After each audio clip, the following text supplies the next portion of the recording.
What's up, finance enthusiasts? Welcome to another video by Accountify, where we demystify accounting technicalities and finance mysteries. Before heading right back into the content for today, the time value of money videos have already been uploaded. The content which is covered by me and the questions which is covered by Infaz are out there. So go look, like and share.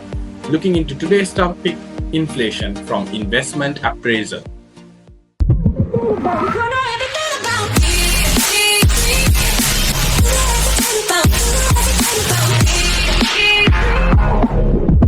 You may be wondering, what is inflation?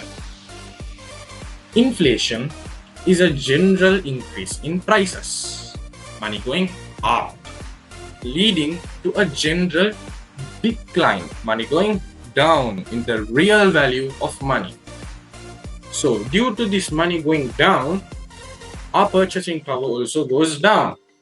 Let me put this into an example. Do you remember your millennial uncles and aunts? These are the 90s. So they used to say, back in our day, the classic line, we used to buy a packet of milk for $1. Fast forwarding, time traveling back to our day, where we buy a packet of milk for $5. It hurts and it's inflation. So looking at this basic example, now let's see how this applies in the fund provider's mind. So the fund provider lends us money and requires not just one return but two. So what does he require? Let's look. One, the real return, and then the compensation, aka additional return. So what does this real return mean? This real return is the actual return if there had not been inflation. And what is this compensation? The additional return. The additional return is to compensate for the effects of inflation. So let me explain this to you in an example. Remember my friend Infaz from the question punching video? He called me and he was like, look man, no questions asked, which is completely sus and a red flag. I'll leave that to your imagination. I need $100 immediately and I'll pay it back to you in a year's time. I, like a very good friend, a very generous friend, give him that $100. Liar! And exactly after 1 year, he pays exactly $100. So I give him a cold 5-minute stare. The same stare my grandma gave me when she saw my ACCA exam results. So what's the problem, you ask? The problem is the $100 which he paid back after a year's time is technically worthless because of the loss of purchasing power. Why the loss of purchasing power? Because whatever I could have bought a year back, I cannot buy today due to the rising prices. So in order to do that, as a fund provider, I should have asked an additional return. Being his friend, of course, I wouldn't because he's my friend. But apart from that, I should have requested an additional return to cover up this inflation element. It's like saying, it's fine, you return me the money later, but ensure that I could cover my coffee expenses. He wouldn't give a damn about my coffee expenses. That's another story. No thanks to you, Infaz, but still. So let's move on to calculating inflation. Till now, what we have learned is in the fund provider's mind, he wants two returns, the real return and the compensation. What you might be wondering is, how do I show this numerically? How do I calculate? Is there a formula? God, I love numbers. Please show it to me. Don't worry. The next slide is all about that. The Fisher formula. The Fisher formula does not mean literally fishing for fish. It's a joke! It's not a fucking fake news! God damn it! It's fucking a joke! What it means is fishing for the real return before inflation, hashtag the money shark, eats it up. So let's look at the description. The real and money returns are linked by the formula 1 plus I equals 1 plus R multiplied by 1 plus H. Now you might be wondering what the H are these variables about. Well, don't worry. I equals the money rate, R equals the real rate, H equals the inflation. So let's see the mechanics in an example. Imagine you're being delivered pizza. So before the pizza heads to your place, the whole pizza is the real rate, the actual return before inflation. Now you might be wondering, who's the inflation in the story? Who's the bad guy? Well, the bad guys are your friends or your roommates who eagerly wait to the pizza than you. So when the pizza reaches to your place, your friends / inflation grabs slices out of the pizza. And what remains to you is the final crust, which is also known as the money rate. So that's what the formula is all about. Next, let's look into the numbers and apply it in an illustration and see how this works when it comes to calculations. Okay guys, now it's time to crunch some numbers. So this is the illustration we would be attempting in a while, meaning I need you guys to give this a go and mental with the Fisher's formula to see what kind of outcome you guys get. So good luck.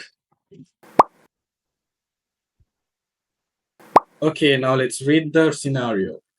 $1,000 is invested in an account that pays 10% interest per year. Inflation is currently 7% per year. Find the real return on the investment. The original formula is 1 plus I equals 1 plus R multiplied by 1 plus H. So let's incorporate the pizza example here.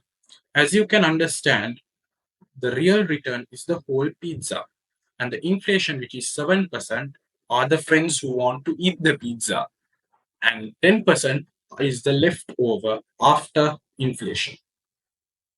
So if we observe the original formula, we do not have the real rate / real return. Therefore, we have to rearrange this formula. So how do we do that? What you can do is 1 plus H, 1 plus inflation, you can send it to the other side, which means 1 plus I over 1 plus H. Multiplication becomes division, basic math. So let's apply the numbers.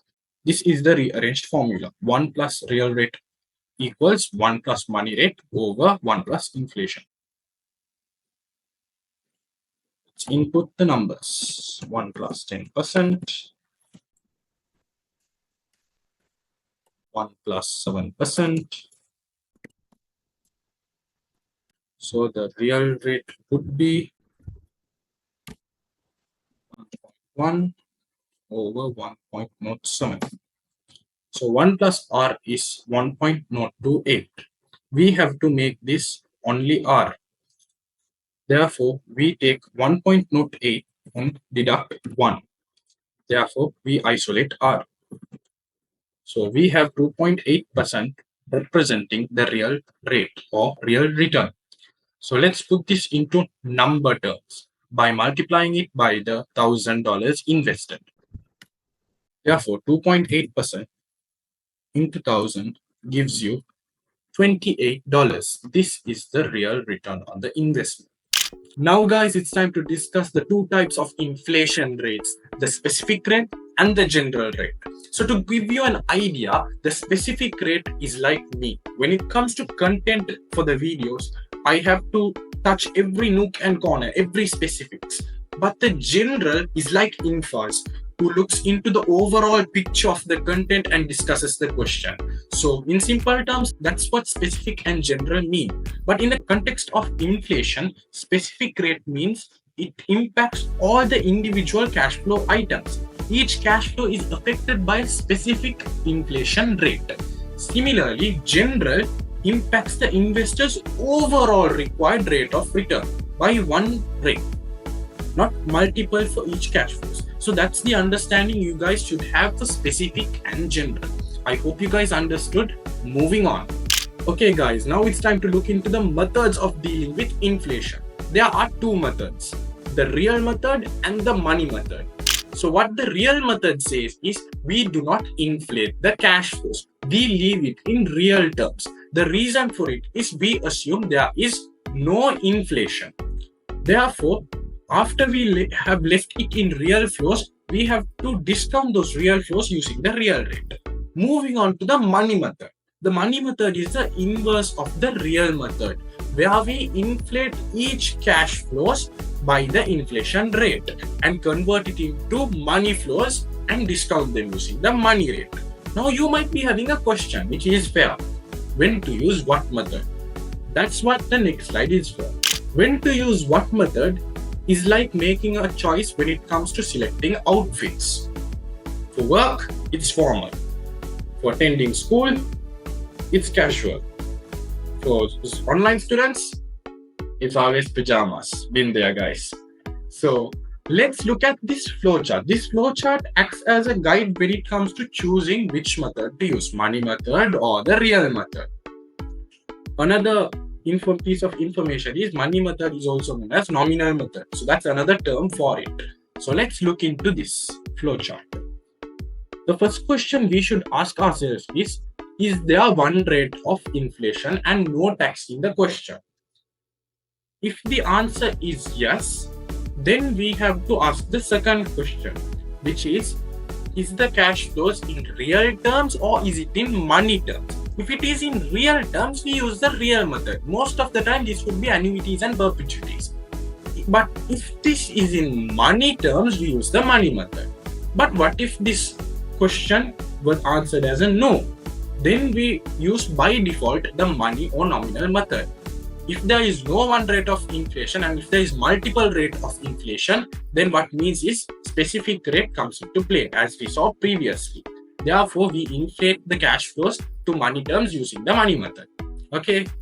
Now let's look into an illustration and try to blend in with the numbers and see how this works. Okay, guys, it's time to crunch the second set of numbers. Let's go. So read the illustration and give this question a go by yourself. This is a big one. I'll walk and talk you through after you're done. So this illustration, I would be doing it in a separate video, guys. So the link for that video would be in the description. So give that an access as well. So the reason for it is the content videos are designed to be 10 minutes long. So this chapter is a bit bigger. We'll have to expand it to another video. For now, thanks for watching. Lukman Akram from Accountify signing off. If you guys have any comments and any improvement tips for us, do comment it in the comment box. We would be reading it and we would be interacting with you guys there. So thanks for watching.